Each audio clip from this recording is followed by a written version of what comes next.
Ops, maghanda ulit sa banta ng brownout. Inilagay na naman sa red alert status ng National Grid Corporation of the Philippines o NGCP ang Luzon at Visayas. Ayon sa NGCP, malalagay sa red alert ang Luzon mula 3 p.m. hanggang 10 p.m. habang ang Visayas naman ay malalagay sa red alert ngayong 5 p.m. hanggang 10 p.m. at yellow alert status mula 10 p.m. hanggang 11 p.m.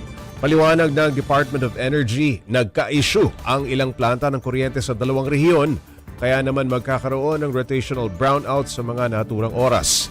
Nilinaw din ng NGCP na hindi porket may red alert ay blackout na. Ayon sa kanila, ito lang yung oras na manipis ang supply ng kuryente. Imminent o magkakaroon talaga ng power interruption between 2 p.m. to 11 p.m. Hindi po ibig sabihin yan, mula alas 2 hanggang alas 11 ng gabi, wala po tayong kuryente. Ibig sabihin lang po niyan, yan yung oras ng kanipisan.